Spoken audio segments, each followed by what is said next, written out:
Boa noite, meus irmãos. Paz seja convosco. Graças a Deus, mais uma vez aqui estamos para entoar um louvor e exaltar o nome santo do Senhor. Vamos louvar a Ele nessa noite.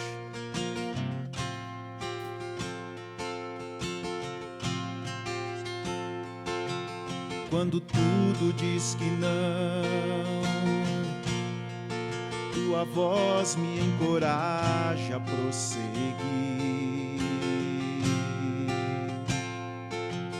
Quando tudo diz que não, ou parece que o mar não vai se abrir, sei que não estou só, e o que dizem sobre mim não pode se frustrar. Venha em meu favor, cumpra em mim teu querer. Deus do impossível não desistiu de mim, tua destra me sustenta e me faz prevalecer. Deus do impossível não desistiu de mim, tua destra me sustenta e me faz prevalecer. Deus do impossível.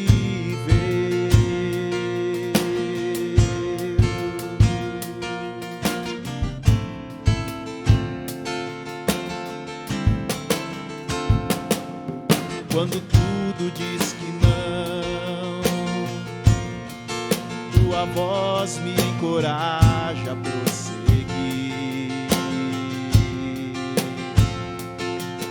Quando tudo diz que não, ou parece que o mar não vai se abrir, sei que não estou só, e o que dizem sobre mim não pode se frustrar. Venha em meu favor, cumpra em mim teu querer. Deus do impossível não desistiu de mim, tua destra me sustenta e me faz prevalecer. Deus do impossível não desistiu de mim, tua destra me sustenta e faz prevalecer. Deus do impossível não desistiu de mim, tua destra me sustenta e me faz prevalecer. Deus do impossível não desistiu de mim, tua destra me sustenta e me faz prevalecer. Deus do impossível, Deus do impossível,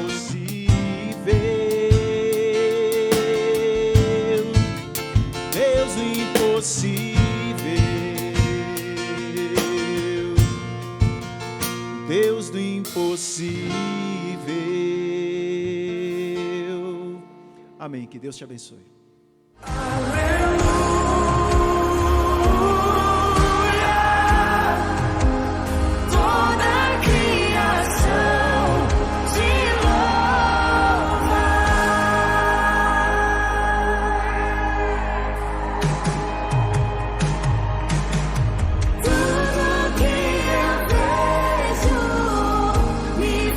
Lembrar você, do menor ao maior.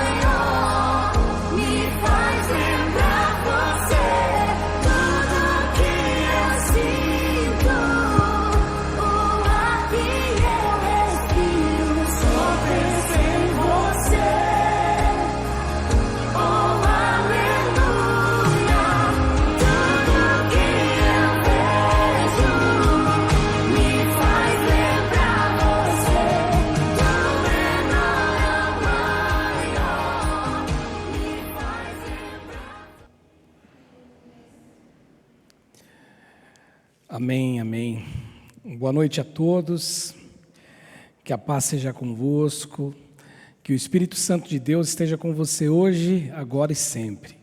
É o desejo do meu coração.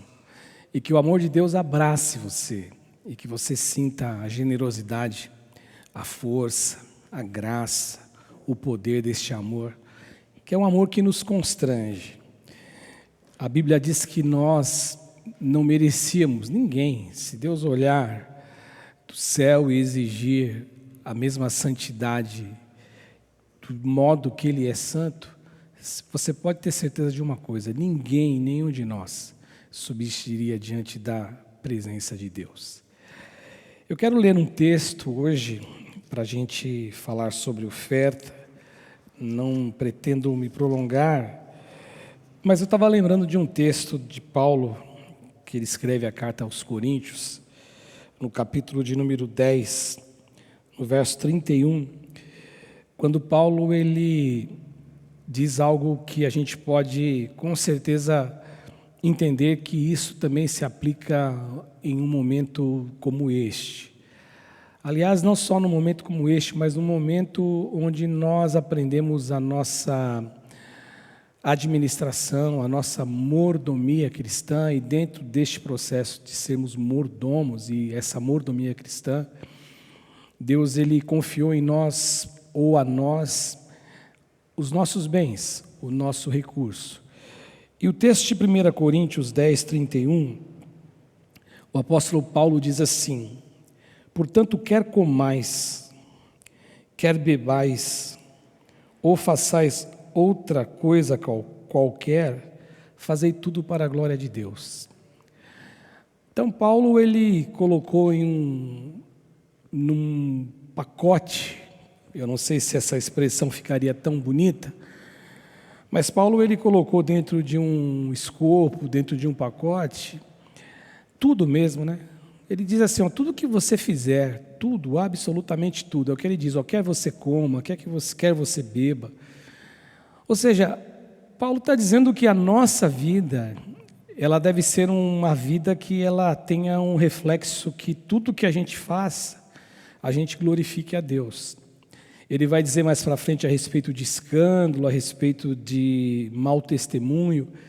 E aí eu estava vindo para cá e eu confesso que eu não tinha nenhum texto para ler neste momento. Eu tenho orado nas últimas vezes que eu ministro sobre oferta e dízimo, e na verdade é mais uma fala de agradecimento, em primeiro lugar a Deus e depois a você que é ofertante, dizimista desta casa. Eu lendo o texto, eu fiquei pensando, eu lembrei desse texto e eu falei, poxa, esse texto ele é interessante. Ou seja, Paulo está dizendo que até o ato de ofertar, o ato de dizimar, eu tenho que fazer para a glória de Deus. Até isto eu tenho que fazer para glorificar a Deus. E eu fiquei pensando, como que se dá a dinâmica disso? Eu só entendo que essa dinâmica ela acontece da seguinte forma: o que eu tenho, o que eu entrego, o que eu devolvo, o que eu apresento, a minha consciência, a minha alma, o meu ser, a minha inteligência, aquilo que Deus me deu, o meu intelecto, deve saber de uma coisa, que tudo, absolutamente tudo que nós temos, vem de Deus, é de Deus, pertence a Deus. O salmista fala assim, que dele pertence a terra, tudo que existe é de Deus. Então, quando eu oferto, quando eu dizimo, quando eu entrego, use o termo que nós usarmos, isso na verdade é uma expressão da nossa generosidade, da nossa fidelidade, mas também é uma expressão consciente de que tudo não é nosso, é de Deus. Tudo é para Deus. Portanto, até isso eu tenho que fazer para glorificar a Deus. Eu conheço casos de pessoas que o fazem porque são obrigados a fazer, porque de repente o ministério onde eles congregam, onde eles fazem parte, exige isto.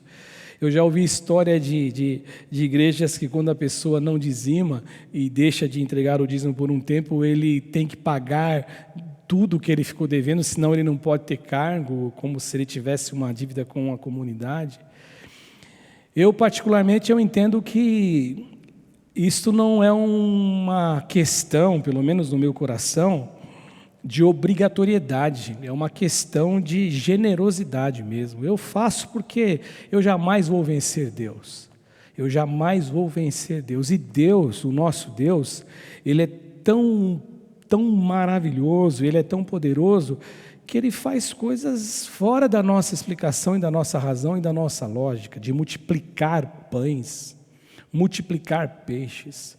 E aí eu também faço menção, para terminar essa minha participação nesta fala aqui, nesse sentido, que eu me lembro da história do menino, lá em Jesus pregando e aquela multidão de pessoas, dizem que eram muitas pessoas, e aí Jesus, testando os discípulos, pergunta a eles: como que nós vamos fazer? Vamos dar pão para essas pessoas, vamos dar o que comer a eles. E Jesus fazia isso, como diz o evangelista João, para testar os discípulos, porque Jesus sabia o que ele ia fazer. E aí Filipe falou assim: olha, 200 denários, acho que é isso que ele fala, não seriam suficientes para comprar pão para todos. Mas aí alguém diz: ó, tem um menino aí que tem 2 pães, né? 5 pães e 2 peixinhos. Mas o que é isso para tanta gente? Jesus falou: manda a turma se assentar. E aí um milagre aconteceu. Um milagre aconteceu. E eu me lembro que uma vez eu vi o reverendo Caio Fábio contar, ele ganhou um presente de um amigo. Eu já contei isso aqui presencialmente, aqui talvez nesse canal eu nunca contei. E ele ganhou um presente que é um artista que fez para ele, que tinha lá uma caixa, uma mesa de vidro, e quando você olhava tinha os pães, os 5 pães e os 2 peixinhos ali dentro. E o reverendo Caio achou muito bonito aquela peça, mas o que era interessante, que era uma caixa de espelhos, e só na medida que você se ajoelhava, ele disse, que aí você conseguia ver aquela multiplicação de pães e de peixes. O que significa dizer que só quando eu estou na presença de Deus, prostrado, em oração, em intimidade com Deus, a multiplicação acontece. Então, por que eu disse isso, essa questão de multiplicação? Porque eu creio que Deus é o Deus que multiplica teu recurso. Tem pessoas que vivem com você, trabalham com você, têm o mesmo salário que você, e você vê que aquela pessoa fica empacada. Por quê? Porque parece que o negócio não vai. Agora, com Deus no negócio, com Deus agindo, e nós tendo dentro de nós esse posicionamento de que tudo que nós vamos fazer vai ser para glorificar a Deus, quer comamos, quer bebamos, quer fazemos qualquer outra coisa, que seja tudo para a glória de Deus, o único resultado será bênção para mim e para você. Eu agradeço você, como pastor dessa igreja, junto com o pastor Ivaldo, pela sua postura, pela sua fidelidade. Comum recebemos pessoas aqui, é comum recebemos, não só eu, o pastor Ivaldo, eu acredito que a pastora Luciana também recebe, né? As pessoas que fazem o seu depósito, na conta corrente da igreja. A minha oração e o meu desejo é só um: que Deus ele abençoe você. E que nunca falte nada a você, que Deus ele multiplique recursos na tua vida, que tudo seja para a honra, para a glória do nome do Senhor Jesus. Amém? Do meu lado direito aqui o Banco do Brasil, do meu lado esquerdo o Banco Bradesco, com o CNPJ que é a chave Pix para você fazer o seu depósito, você que não tem conta corrente nesses 2 bancos. Que Deus te abençoe, que Deus abençoe a tua casa e que a bênção da multiplicação seja uma realidade na tua vida, hoje e sempre, em nome de Jesus. Vamos orar? Senhor Jesus, estamos na tua presença, estamos diante do Senhor, tu és um Deus tão grande, grande, grande. Nós cantamos aqui que o Senhor é grande, nós cantamos aqui que o Senhor é poderoso. E eu quero que isso não seja simplesmente canções que são expressões dos lábios, não, mas que sejam canções, que sejam expressões do coração, da alma e do ser. Porque eu sei, Senhor, eu sei em quem eu tenho crido, como diz Paulo, que Ele é poderoso para fazer infinitamente mais, além daquilo que nós pedimos, imaginamos, pensamos.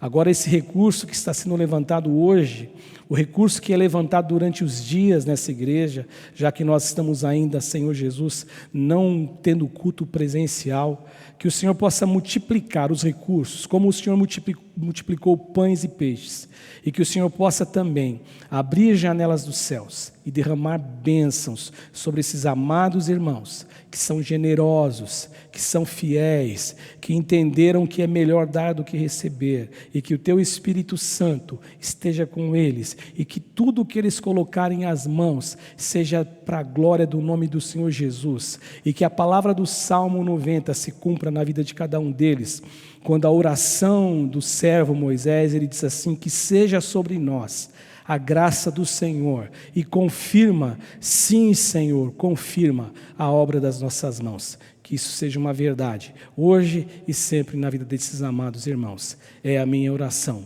em nome de Jesus, amém e amém. Deus te abençoe, querido. Hoje eu quero ler um texto do profeta Isaías. O profeta Isaías, no capítulo de número 64, é o penúltimo capítulo do profeta, aliás, o antepenúltimo capítulo do profeta Isaías, e eu quero ler do verso 4 até o verso 12, profeta Isaías, capítulo 64, do 4 ao 12, que Isaías diz assim, porque desde a antiguidade não se ouviu, nem com os ouvidos se percebeu, nem com os olhos se viu Deus além de ti, que trabalha para aquele que nele espera. Sais ao encontro daquele que com alegria pratica a justiça, daqueles que se lembram de ti nos teus caminhos. Eis que te iraste, porque pecamos. Por muito tempo temos pecado e havemos de ser salvos. Mas todos nós somos como o imundo, e todas as nossas justiças como o trapo da imundícia. Todos nós murchamos como a folha, e as nossas iniquidades como um vento nos arrebatam. Já ninguém há que invoque o teu nome, que se desperte e te detenha, porque esconde de nós o rosto e nos consomes por causa das nossas iniquidades. Mas agora, ó Senhor, Tu és o nosso Pai. Nós somos o barro, e Tu o nosso oleiro, e todos nós obra das Tuas mãos.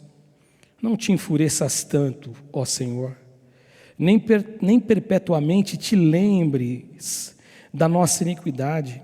Olha, pois nós te pedimos, todos nós somos o Teu povo. As Tuas santas cidades tornaram-se em deserto, Sião em ermo, Jerusalém está assolada. O nosso templo santo e glorioso, em que os nossos pais te louvavam, foi queimado, e todas as nossas coisas preciosas se tornaram em ruínas. Conter-ias tu ainda, ó Senhor, sobre essas calamidades? Ficarias calado e não afligirias sobremaneira? Este é o texto que Deus colocou no meu coração. E o tema que eu quero conversar com você hoje um pouquinho, o assunto que Deus colocou no meu coração, é sobre misericórdia. E eu dei um tema para o nosso estudo de hoje, para esse encontro, que eu e você, todos nós, sem exceção, nós somos carentes da misericórdia de Deus. Eu e você somos carentes, temos carência da misericórdia de Deus. E pensando neste tema, eu estava refletindo que talvez todos ou muitos, ainda que não saibam saber, eles sabem o que está escrito em Lamentações 3, capítulo 22 e capítulo 23. Aliás, capítulo 3, versículo 22 e versículo 23. Principalmente o verso 22. Talvez você não sabia que sabia, né? Você não tinha certeza que saberia o que eu estou te perguntando e dizendo o que está escrito nesse texto. Talvez se eu te perguntasse o que está escrito em Lamentações 3:22, você talvez não saberia dizer, porque você não sabe o endereço, mas você conhece o texto. E o texto, ele diz que as misericórdias do Senhor são a causa de não sermos consumidos. Olha aqui o profeta Jeremias está dizendo: as misericórdias do Senhor são a causa de nós não sermos consumidos. E ele fala o porquê, porque elas não têm fim, elas são inesgotáveis. E aí ele diz mais, elas se renovam a cada manhã. E aí o texto do verso 23 ainda, que é o texto que a gente não fala quando nós falamos desse texto e recitamos esse texto, ele diz assim: grande é a tua fidelidade.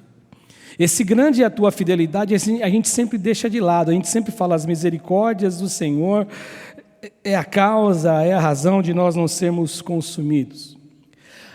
Mas a minha reflexão sobre isto, sobre misericórdia, muito embora eu tenha lido o texto do profeta Isaías, e é sobre ele que nós vamos trabalhar e refletir, mas eu fico pensando que, quando eu olho para cá, para a Bíblia, para Lamentações 3, verso 22 e 23, eu fico pensando assim, essa é a reflexão que eu quero que você faça junto comigo, até que ponto esse texto de Lamentações 3, 22, ele ganhou uma expressão de verdade dentro de mim e de você.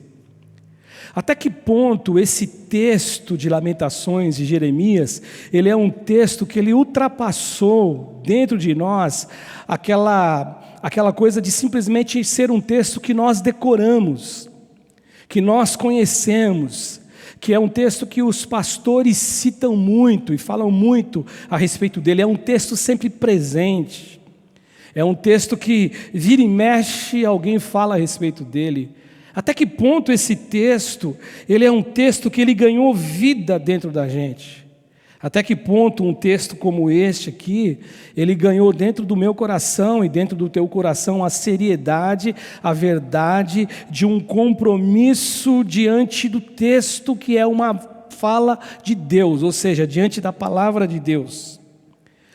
Eu digo isto porque quando eu olho para Lamentações de 3, 22 e 23, eu vejo que ele expressa uma verdade que é uma realidade tremenda. Quando ele diz assim que eu e você, nós não somos consumidos por conta da misericórdia de Deus. Então eu digo isso também pensando assim que ele é um texto que carrega uma verdade, expressa uma verdade muito pesada, muito forte, muito abençoadora para aqueles que desejam de fato viver na presença de Deus. E quando eu me lembro do texto e leio o texto, a memória que eu tenho, a memória que me sobrevém à mente, ao meu coração, é uma memória que eu recentemente falei aqui.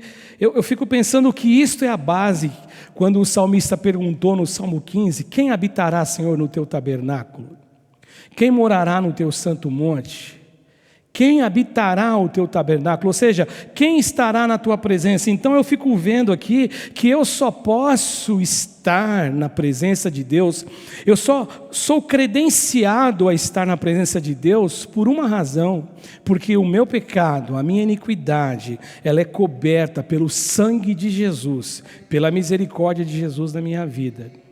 Aí eu me lembro então sobre o Salmo 130, que alguns dizem ser o Salmo de Davi, muito embora nas nossas Bíblias não existe assim o Salmo davídico, Salmo de Davi, mas aquele Salmo 130, que foi um dos primeiros salmos que eu tive acesso, quando o salmista fala das profundezas a ti clamo, das profundezas a ti clamo, escuta a minha voz, escuta a minha oração, a minha alma espera em ti, mais do que os guardas pelo romper da manhã, a minha alma espera em ti.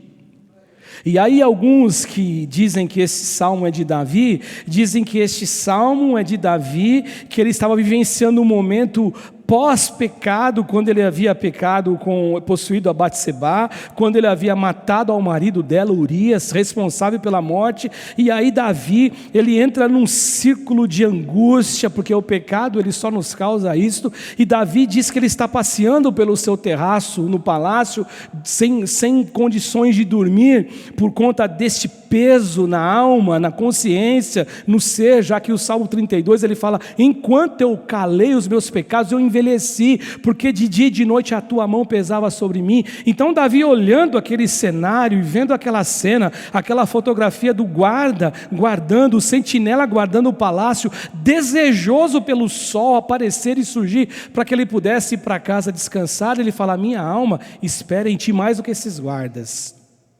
Aí no versículo 3 do Salmo 130, ele fala assim: se tu observar a iniquidade, quem subsistirá?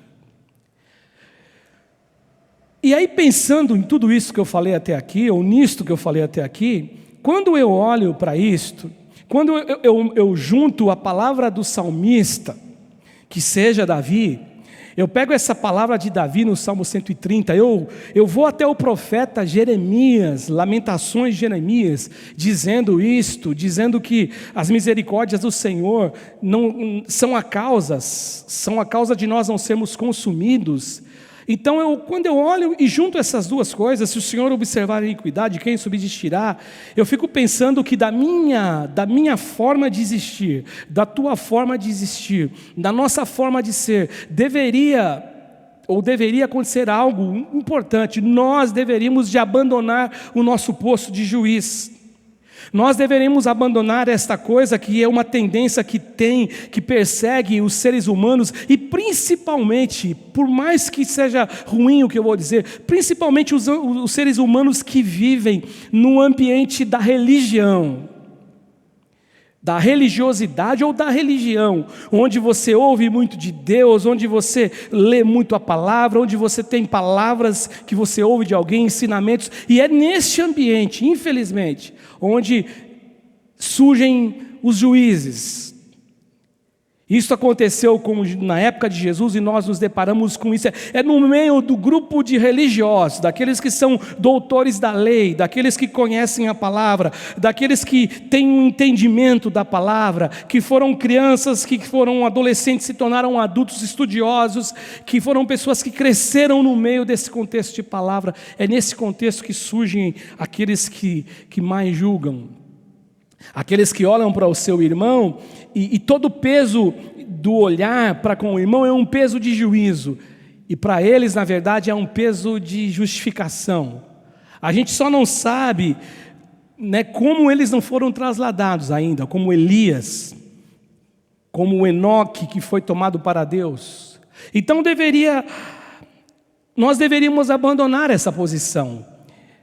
A posição que quando alguém erra, quando alguém peca, quando alguém errou o alvo, que pecado, uma das explicações, ou dos significados, melhor dizendo, de pecado é errar o alvo. E toda vez que eu erro o alvo pelo qual eu fui projetado, fui desenhado, fui criado por Deus, eu peco. Então, quando esses caras que olham para si, e olhando para si, eles se sentem tão santos, e olham para os seus próximos, ou o seu próximo, e veem o seu próximo como alguém tão pecador, esses caras, quando ele olha para o próximo pecou, não existe compaixão, não existe amor, não existe graça, não existe nenhum sentimento e nenhuma lembrança de que eles só estão em pé, eles só estão diante de Deus por conta da misericórdia do Senhor. E o que existe é um juízo temerário. É o juízo que Jesus disse assim: você está julgando o teu irmão que tem um cisco no olho, lá em Mateus 7. Todavia você tem uma trave enfincada no teu olho e você não consegue ver, não consegue perceber essa trave. E ele fala: hipócrita, tira primeiro a trave do teu olho para que você consiga tirar o cisquinho pequenininho que está no olho do teu irmão. A grande verdade é que quando nós não observamos e não nos lembramos dessa carência da misericórdia de Deus, nós nos enveredamos por essa síndrome, a síndrome dos fariseus, dos religiosos. Falei domingo, não este domingo, no outro domingo, há 15 dias atrás, quando eu preguei, na minha penúltima pregação ao domingo, da mulher adúltera. Jesus olhou e percebeu um cenário de pessoas que tinham muito mais pecados talvez do que aquela mulher, ou de que muitas outras pessoas, mas eles queriam apedrejá-la. E quando nós nos damos conta, é isso que está acontecendo com a gente. E quando eu olho também para o texto agora aqui do profeta Isaías, Eu não tenho como não me deparar com essa verdade. Todos nós só estamos em pé, porque Deus nos sustenta, porque Deus nos faz estar em pé. E quando eu olho para o profeta Isaías, eu fico vendo aqui, gente, nesse texto que eu li com vocês, o quanto Isaías carrega esse discernimento. Eu acho muito interessante e muito importante lembrá-los e lembrar também a postura dos homens de Deus. Eu estou lendo um livro que fala do profeta, que fala de Neemias, do copeiro do rei Neemias, quando Neemias foi reconstruir o muro em Jerusalém, os muros, a cidade. É interessante a oração que Neemias faz. Quando um seu irmão diz que como estava a situação, Anani fala para ele assim, a situação do povo em Jerusalém é calamitosa, é triste, é cruenta. A situação é difícil. Por que é difícil? Os muros estão destruídos, o nosso templo foi queimado a fogo, as cidades foram queimadas, a cidade está em ruína. E quando ele vai orar diante de Deus com angústia na alma, ele fala assim, nós pecamos. Isso me chama a atenção, porque ele nem nasceu naquela geração que viveu em Jerusalém. Segundo alguns estudiosos, ele nasceu num exílio. Só que ele se considera, nós pecamos. Quando você pega Jeremias, o profeta chorão, Jeremias que sempre chorava, lamentava, você também vai descobrir que Neemias ele não se posiciona do lado de fora, como se ele fosse o profeta e que o povo só fosse pecador, o que era grande verdade. Só que ele se considera parte daquilo, nós pecamos. Porque na cabeça de Jeremias, o que ele carrega no coração é essa verdade. Eu não subsisto diante de Deus, se não for misericórdia de Deus. Então, o pecado do meu irmão, muito embora seja um pecado que eu não cometa, eu sou tão pecador quanto ele numa outra ponta. Eu sou pecador diante de Deus, porque diante de Deus não existe ninguém que é justo. Então não adianta eu olhar para o pecado do meu irmão e condená-lo e criticá-lo, sendo que eu sou um ser que dependo da carência de Deus, que tenho carência da misericórdia de Deus. E Isaías, gente, ele faz do mesmo modo. Isaías ele tem esse discernimento em relação a este tema tão sério que faz parte do meu cotidiano, do teu cotidiano, de cobrança ao próximo, de colocar um peso ao próximo, de cobrar devoção do próximo, sem que nem nós temos a devoção que nós dizemos ter e cobramos dele. É isso que me chama a atenção. E quando Isaías vai falar da nação, ele não se projeta para o lado de fora, ele fala, nós somos pecadores, todos nós somos imundos, todos nós pecamos.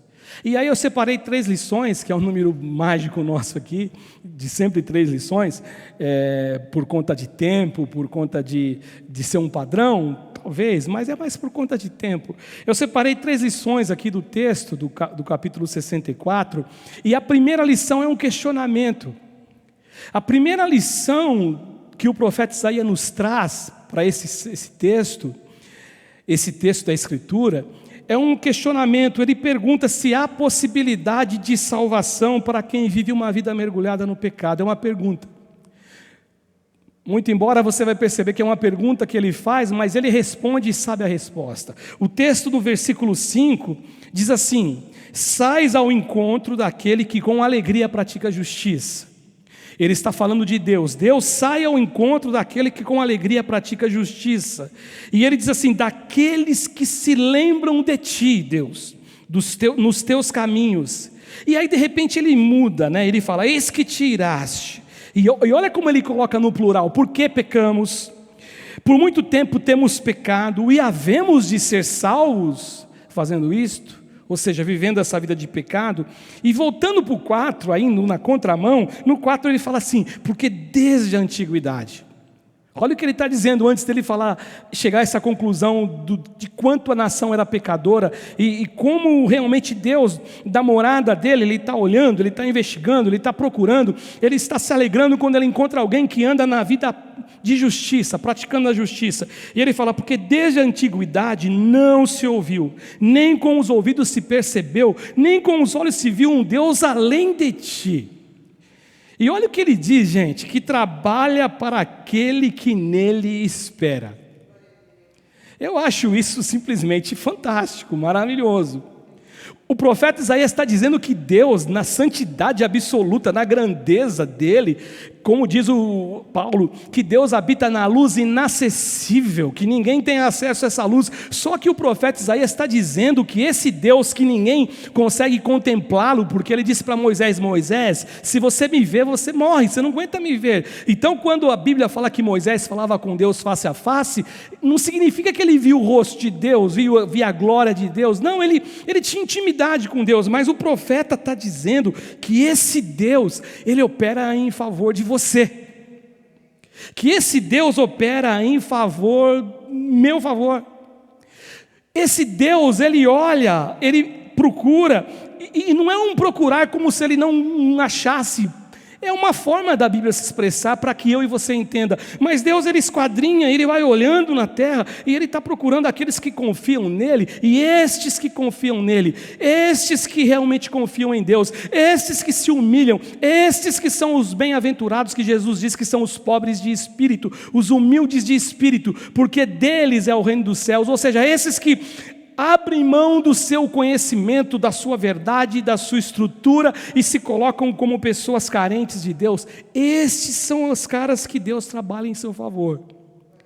E aí o salmista, falando de salmos essas terças, foi um ato falho aqui. Aí Isaías, ele diz assim que no verso 5, ele fala assim que ele sai ao encontro daqueles que com alegria praticam a justiça. Agora, aqui é bom a gente dizer que pratica justiça não é uma referência àqueles que julgavam o seu próximo com um juízo temerário, aquele juízo. Não é isso que é fazer justiça. Eu não sei você, mas como pastor, às vezes nós aconselhamos pessoas, e já aconteceu de eu estar aconselhando alguém, ou mesmo não aconselhando, mas conversando com alguém que sabe que você é cristão, ou um amigo que você conhece que diz assim: eu quero justiça, eu quero justiça. E aí as pessoas acham que justiça é ver a outra pessoa sofrendo. Isso é justo, eu quero que ele sofra, eu quero que ele pague para mim tudo que ele fez contra mim. E é uma coisa que é uma expressão de rancor, de ódio, de amargura que brota dentro da pessoa. Então, ele não está dizendo assim que Deus ele sai à procura daquele que com alegria pratica a justiça. Não é esse juízo, praticar juízo, não, é andar em justiça, é ser justo, é procurar ser equilibrado, ser justo diante de tudo. É aquele que procura ser um verdadeiro adorador, que guarda o seu caminho para Deus, que vive para Deus e que é de Deus e que pertence a Ele, que deseja servir a Deus com toda a verdade. É isso que ele está dizendo. Só que de repente Isaías ele muda o assunto, né? É como se ele estivesse falando no sermão sobre um tema de fruta, de comida, e de repente ele fala: agora vamos falar de corrida de carro de Fórmula 1. Mais ou menos o exemplo foi péssimo, eu reconheço que foi péssimo, mas ele mudou o assunto. Ele diz o seguinte, de repente ele fala assim, ele está dizendo que Deus... Por que eu dei um exemplo radical? Porque ele está dizendo que Deus é um Deus bom, que trabalha para aqueles que nele esperam, que é um Deus que trabalha em favor. Só que agora ele fala assim, no mesmo verso, ele fala assim, que ele é um Deus que se irou. Ele nos mostra agora a figura de um Deus irado. Deus irado. Eis que te iraste. E aí ele vai explicar o motivo dessa ira divina. Por que Deus se irou? E no verso 5 ele fala assim: porque pecamos, e durante muito tempo temos permanecido em pecado. E aí ele faz a pergunta, que é o final aí do verso que a Camilinha projetou para vocês. Temos pecado muito tempo, e havemos de ser salvos? Existe possibilidade de salvação para quem peca deliberadamente?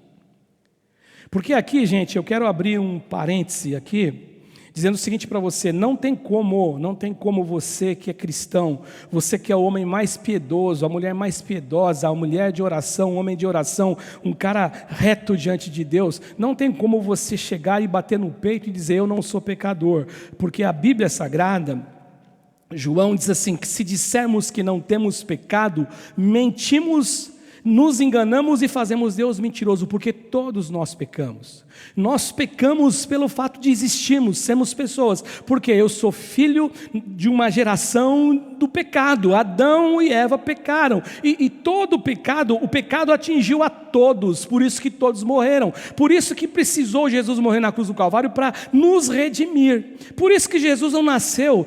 Poderia Jesus ter nascido de um relacionamento de um homem com uma mulher, num relacionamento normal como nós conhecemos? Poderia, mas não seria o correto e não seria o ato correto de Deus, porque ele seria fruto de uma geração que pecou. Por isso que o nascimento de Jesus foi virginal. É o Deus encarnado que veio e ele interrompeu uma semente de pecado, e ele tem toda a autoridade agora de nos cobrir. É o homem que viveu na terra e nunca pecou. Paulo, quando ele escreve aos Coríntios, ele fala: aquele que não conheceu o pecado, o fez pecado por nós, para que nele nós fôssemos feitos justiça de Deus. Quando Paulo escreve a sua carta aos Coríntios, 2 Coríntios capítulo 5. Agora aqui, ele fala o seguinte: como que é possível habitar o tabernáculo de Deus? Como é possível ser salvo? Como é possível ter essa liberdade com Deus? Como é possível ter relacionamento com Deus se eu estou em pecado? E ele vai no ponto... ali no ponto, ele sabe, ele diz em primeiro lugar, ele detecta a existência do pecado, apesar que eu acho que não precisaria nem ser muito expert. O povo de Deus pecou.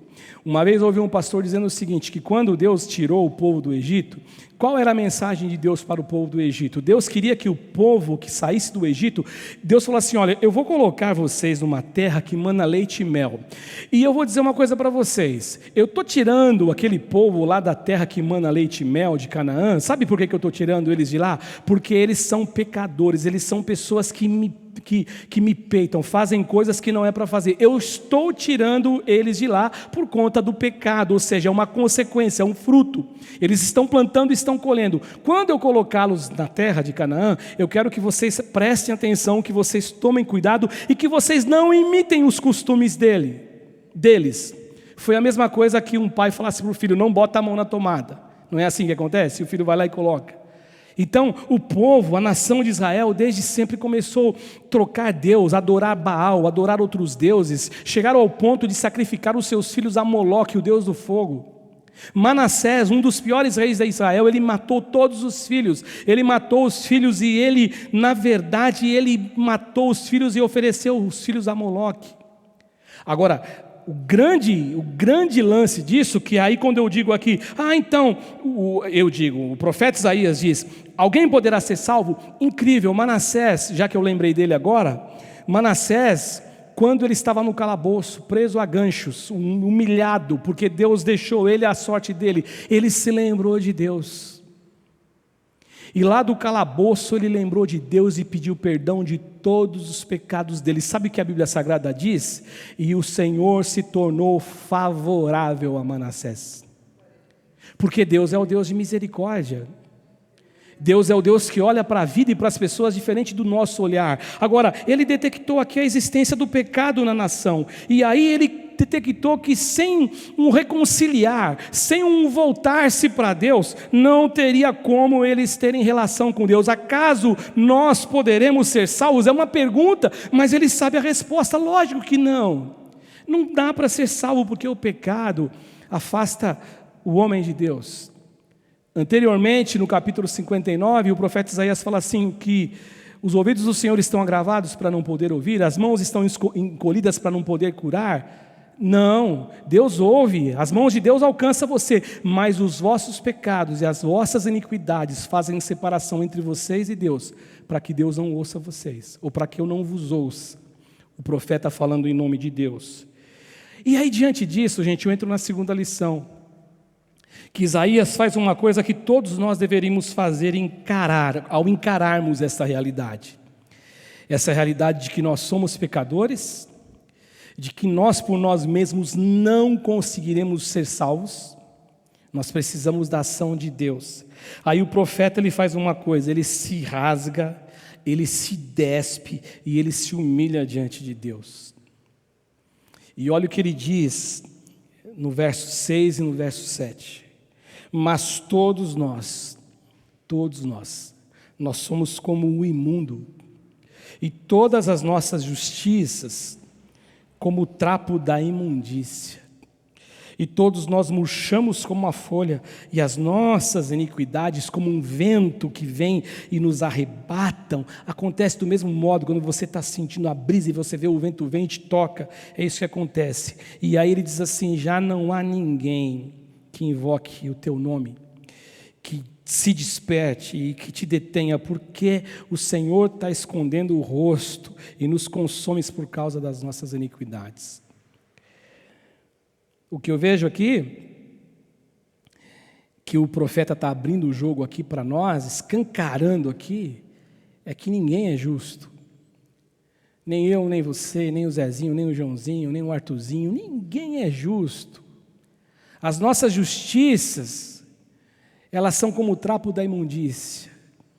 Dizem alguns estudiosos que o texto original, esse trapo da imundícia, era um pano que as mulheres usavam na época, já que não existia o que tem hoje, quando elas estavam menstruadas, quando elas estavam nos dias dela, elas usavam um pano, e aquele pano depois era jogado num trapo, jogado no lixo, e era um trapo. As justiças de vocês é como isso aí, esse trapo aí que não serve para nada, até porque a mulher, quando ela sangrava como aquela mulher que tinha uma hemorragia, 12 anos aquela hemorragia, ela não podia tocar em ninguém. Então a mulher, quando ela estava com hemorragia ou menstruando, nossa linguagem de hoje, ela não podia tocar em ninguém. Então aquele trapo era um trapo sujo. É o que o texto original, a ideia da palavra traz isso. Ou seja, a nossa justiça não serve para nada, é um trapo sujo, é um trapo de imundícia. Onde está o brilho da nossa luz? Onde está o brilho da nossa existência, se não for pela presença de Deus e a misericórdia de Deus nos abraçando e cuidando da gente? E aí Isaías continua, né? Nós murchamos como uma folha, e nossas iniquidades nos arrebatam como o vento. Ou seja, quando eu me dou conta da iniquidade, do laço que eu caí, daquele pecado que me abraça, quando eu percebo, na verdade eu já fui arrebatado. E aí o verso 7 nos apresenta essa realidade, que deveria ser uma realidade que tinha que ser algo interno, dentro de mim, dentro de você, de todos nós. Ele diz assim que não há ninguém que invoque o nome de Deus. Não há ninguém. Quem tem esse desejo? Ele diz isso aqui em outras palavras. E que a razão de Deus se esconder, melhor dizendo, o rosto, é isso que diz o texto, e nos consumir, é por conta da iniquidade. Só que é uma coisa interessante, o que o profeta está mostrando aqui é o seguinte: Deus, eu sempre gosto de dizer isso, Deus, ele não é um Deus fresquinho, fresco, ai, não me encosta, não me toca, não. Ele, na verdade, ele não tem comunhão com o pecado, porque ele é santo. Ele é santo. Pecado com Deus, onde o pecado está, se Deus chegou, ele vai embora. É luz e trevas, não tem como. Só que o que o profeta está dizendo aqui, que as pessoas, no verso 7, ele fala assim: já não há ninguém que te invoque o teu nome, perdão, que se desperte, que te detenha, porque esconde o rosto. Agora Deus só esconde o rosto porque eles estão pecando. E eles se recusam a olhar e dizer assim: eu quero parar de pecar, eu preciso parar de pecar. Não, eles estão vivendo uma vida de pecaminosidade, e eles acham que Deus é obrigado a comparecer diante deles. Não tem como. Não tem como. Gente, olha, escuta uma coisa que eu vou dizer para você. Uma vida de santificação, uma vida na presença de Deus, para você chegar no nível, se é que nós poderíamos dar compartimentos, né? Compatibilizar os níveis, se é que eu posso fazer isso, mas vamos pensar para a gente entender numa linguagem. Para você chegar num nível de espiritualidade, você leva muito tempo, você tem que orar, você tem que jejuar, você tem que ler Bíblia. Para você cair é em segundo. Para você cair, acontece da noite para o dia, é só você não vigiar. E esses caras aqui, eles achavam que eles poderiam ter Deus sem buscar a Deus, não tem como. Por outro lado também, eu vejo aqui, quando eu leio isso, que está sendo dito aqui, aquilo que Paulo disse, aquilo que Paulo confirmou, que não existe ninguém na terra que busque a Deus da forma que Deus deveria ser buscado. E aí, quando eu penso nisso, inevitavelmente a minha cabeça vem ser preenchida por uma coisa que eu falei no começo. Então, por quê? Por quê? Que existem no nosso meio, principalmente, como eu disse, no meio da religião, pessoas que gostam de julgar e julgam e atribuem para si essa capacidade, essa autoridade para julgar o próximo. E quando eu olho, é justamente por isso que eu vejo o profeta Isaías rasgar as suas vestes e se humilhar diante de Deus. Porque ele sabe, porque se tem alguém que poderia falar alguma coisa aqui nesse contexto, era o profeta. Ele era profeta de Deus. Só que ele não olha para o pecado do próximo e se sente tão justo. Não, ele fala, não, a minha justiça não é nada diante da tua santidade. E aqui, ele coloca que essa santidade só é concreta, só é verdadeira, só é uma santidade que faz com que eu toque os céus mediante a graça de Deus. João diz assim na sua carta, mas se andarmos na luz, como ele na luz está, temos comunhão uns com os outros, e o sangue de Jesus nos purifica de todo o pecado. Eu acho bem interessante que é o contrário, né, na nossa fé evangélica. Primeiro, o sangue de Jesus nos purifica de todo o pecado, e ele fala, se andarmos na luz como ele na luz está, temos comunhão uns com os outros. Aí a gente passa a ter comunhão, e a gente anda com ele, o nosso discurso é esse, e aí a gente está na luz. Ele vai para o contrário, você tem que andar na luz, andamos na luz, e se nós andamos na luz, a gente começa a ter comunhão uns com os outros. Aí essa matéria de juízo, ela some do nosso coração, porque a luz me traz o quê? A escuridão do meu pecado. E aí quando me traz a escuridão no meu pecado, aí só me faz fazer uma coisa, me projetar de joelhos e dizer assim, Senhor, tem misericórdia de mim. É isso que o texto ensina. E por último, aí ele faz uma outra coisa que todos nós deveríamos fazer. Se em primeiro lugar, a lição que eu ensinei para vocês é que o que eu deveria fazer, que seria a segunda lição, eu tenho que me humilhar diante de Deus. A segunda lição, ele mostra aqui que eu preciso clamar a Deus por ajuda e socorro, todos os dias. Aí no verso 8 ele fala assim, mas agora, ó Senhor, Tu és o nosso Pai, nós somos barro, e Tu, nosso oleiro, e todos nós somos obras das Suas mãos. Nós não passamos de barros. Vamos voltar para o pó, esse corpo vai se desfazer, nós somos barros, nós somos carentes da Tua misericórdia, é isso que ele está dizendo, nós temos um mesmo Pai, e eu preciso então agora olhar para o meu próximo, sabendo que ele é meu irmão, ele é meu irmão, não é irmão de sangue, não nasceu debaixo da mesma família, do mesmo teto, do mesmo pai, da mesma mãe, mas na família celestial, como diz Paulo, ele é o meu irmão, a minha irmã. E aí então eu tenho que entender, e nós como irmãos, nós não passamos de barro, e o Senhor é o nosso Pai, e nós somos obra das Tuas mãos. E no versículo 9, então ele começa a fazer a oração de intercessão pelo povo de Israel. Não te enfureças tanto, ó Senhor, nem perpetuamente te lembres da nossa iniquidade. Olha, pois, nós te pedimos, somos o teu povo. Eu acho interessante que ele apela para o coração do pai, né? Coração do papai. Ele apela para o coração, nós somos o teu povo. E aí, em segundo lugar, ele faz uma oração que deve ser uma oração feita por mim e por você todo dia. O pastor Ivaldo já te ensinou a orar aqui, quando nós estamos presencialmente. Quando você vai entrar na presença de Deus, você tem que lembrar que você tem que pedir perdão dos seus pecados. Todo dia nós pecamos. Lembra de Pedro, quando Jesus foi lavar os pés dos discípulos? Não, me lava o corpo então, me lava a cabeça. Não, quem é lavado não precisa lavar senão os pés, que simboliza o quê? Representa os pecados que nós cometemos no dia a dia, nas nossas falhas, que nós somos imperfeitos. E aí ele fala assim, não perpetue em tua mente o meu pecado e as minhas transgressões e os meus erros. A razão é simples, né? Como eu disse agora, todos erramos, todos falhamos. E diante dessa realidade, por que eu quero julgar ao meu irmão? Por que eu quero julgá-lo? Pelo contrário, eu devo amá-lo, ele é meu irmão. Ele é meu irmão.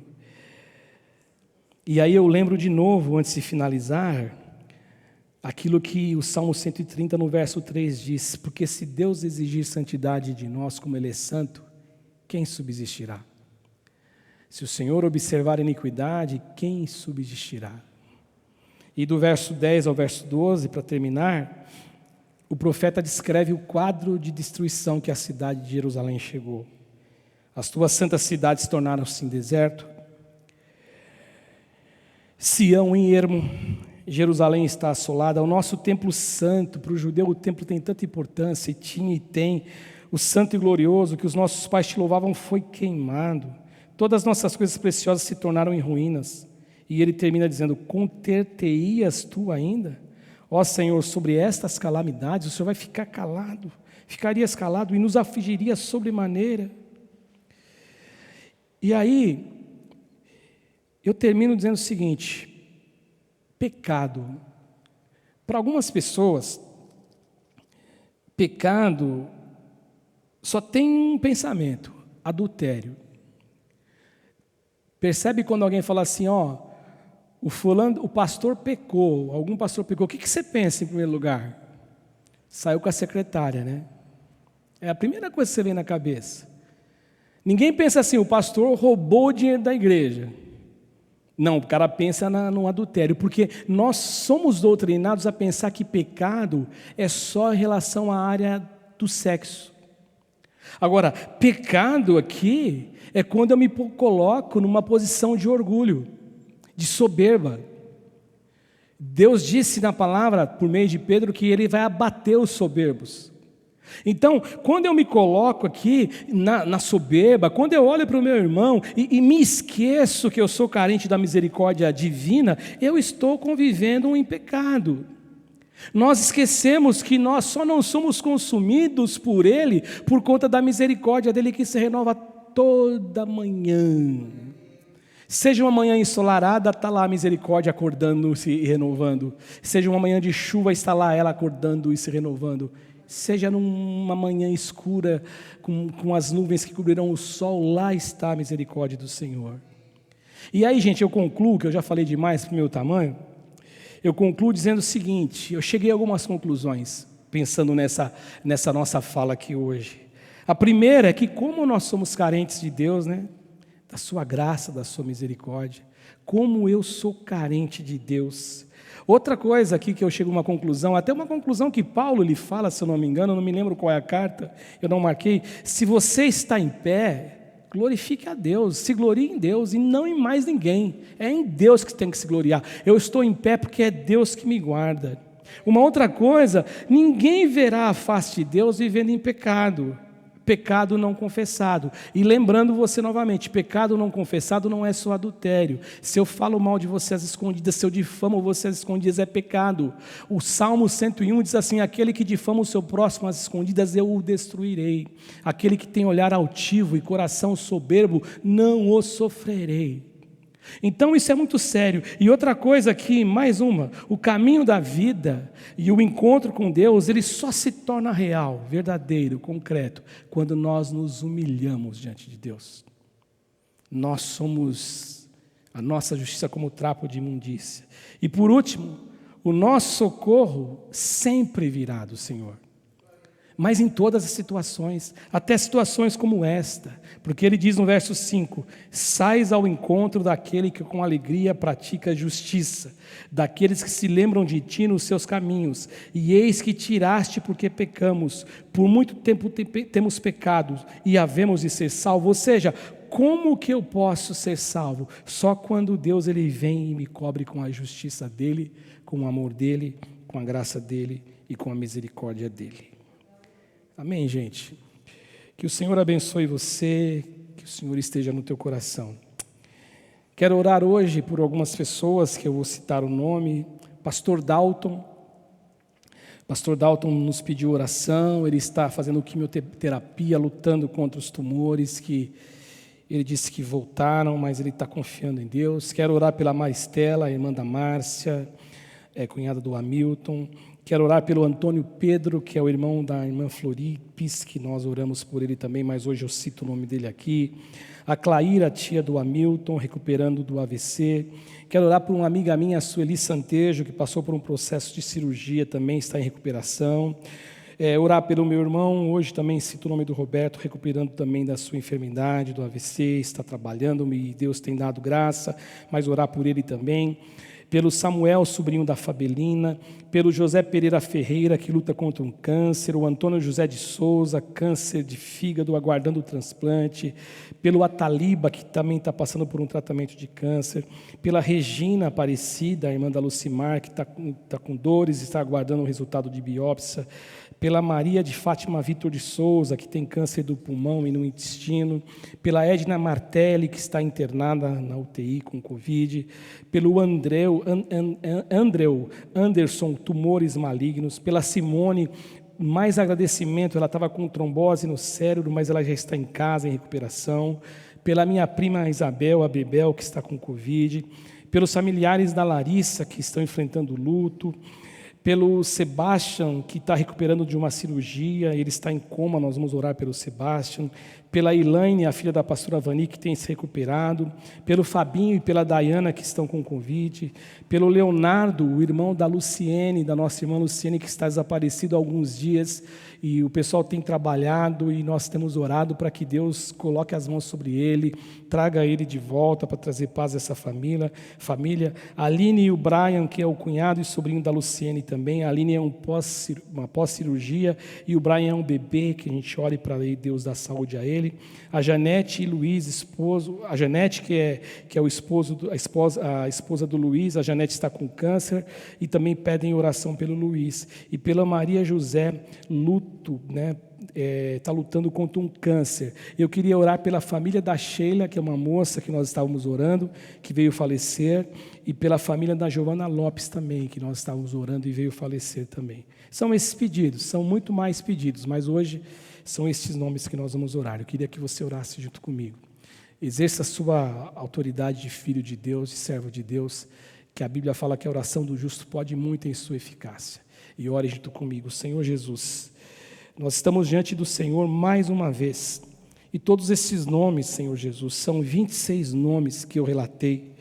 Senhor, dentro de cada uma dificuldade, cada uma realidade que eles estão vivendo, tem pessoas com Covid, pessoas com tumores malignos, câncer, pessoas que estão se recuperando de cirurgia, que estão em recuperação, pessoas como o caso do Leonardo, que estão desaparecidos, Senhor, pessoas que perderam entes queridos, como a família da Sheila, da Giovana, pela família da Larissa. Senhor, eu quero te pedir no nome do Senhor Jesus, coloque as tuas mãos, visita essas vidas. Tu és o Deus Todo-Poderoso, nada, absolutamente nada foge ao teu controle.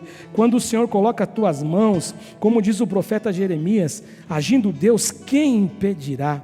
Então entra com ação, Senhor Jesus, coloca as tuas mãos, traga cura, visita aqueles que estão internados, visita, Senhor, aqueles que estão enlutados, que o teu bom Espírito esteja presente hoje e sempre em nome de Jesus. Como nós sempre oramos também, nós oramos pelos nossos governos, nós oramos pelos nossos profissionais da saúde, nós oramos por todos que nós não conhecemos, mas que estão internados. Nós oramos por todos que não conhecemos e não chegou até nós um pedido de oração, mas que estão, Senhor, enlutados pelas pessoas que perderam. Senhor, eu te peço em nome de Jesus, Tu és Deus, que nos olha de um mesmo modo, como disse o texto de hoje, Tu és o nosso Pai, que o Senhor como Pai, cuide de nós, cuide dessa nação, cuide do Brasil, cuide do mundo, cuide de nós. É a minha oração nessa noite, pedindo isto e te agradecendo por tudo, em nome do Senhor Jesus.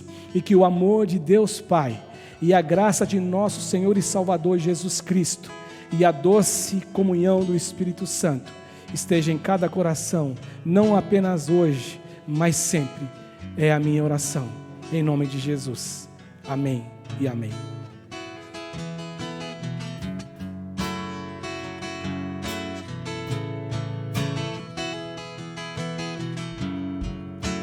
Sai de tua tenda, ó filho meu, te mostrarei as estrelas do céu. Sai de tua tenda, ó filho meu, te mostrarei a areia do mar. Será que podes contar?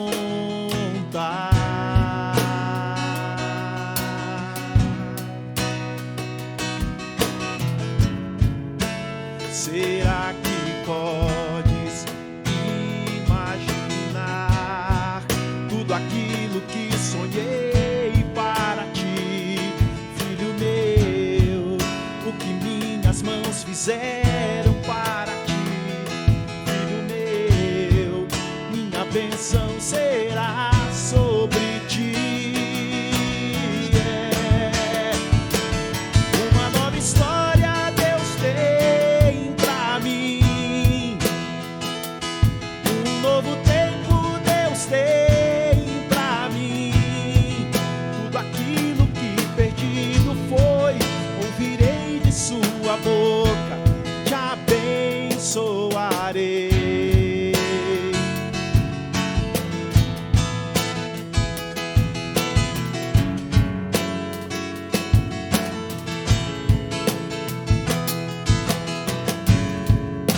Sai de tua tenda, ó filho meu, te mostrarei as estrelas do céu. Sai de tua tenda,